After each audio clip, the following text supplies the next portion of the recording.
Арақ ичүү дейт. Арақ ичип жүргөн адамдын дагы уяты жок болот. Арақ ичкен сайын жанагы адам оозуна келген нерсени оттоп, апасына баруу, атасына баруу, карындашы баруу, досу баруу, кошунасы баруу, ар кандай жаман амалдарды аткарып атып, уяты кетип, ал нерсе кийин арактын массыгы таркагандан кийин дагы жанагы жаман амалдар ал үчүн жөнөкөй амалга айланып калат. Ошондуктан Алла Таала аракты дагы харам деп айтып атат. Ошондуктан арак ичүү, шарап ичүүдөн ушунчалык сак болушубуз керек. Арак ичкен, шарап ичкен инсандын уяты кетет, уят кеткенден кийин жанагы пайгамбарыбыз айткандай, ыйман дагы ошо менен чогуу кетип калат дейт. Экинчисин уламалар айткан, көп тамак жегендик дагы бул уяттуулукту алсыратып, жокко чыгарып салат дейт. Көп тамактануу. Курсагыңыз тойду, болду.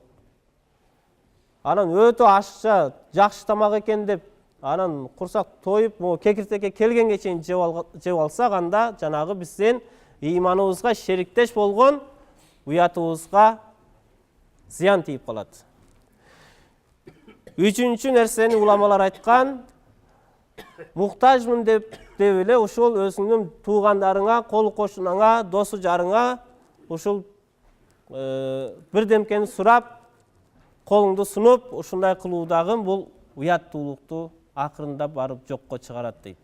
Качан гана сен ушунчалык бир нерсе муктаж болгон учурунда гана башка бир кошунаңдан, атаңдан, досуңдан, бир тууганыңдан сураганга болот дейт.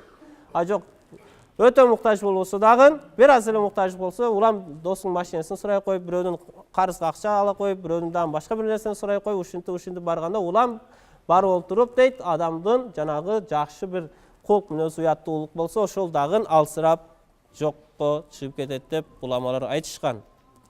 Анан төртүнчүсү эң бир көңүл бура турган нерсе бул чоң күнөөлөр дейт.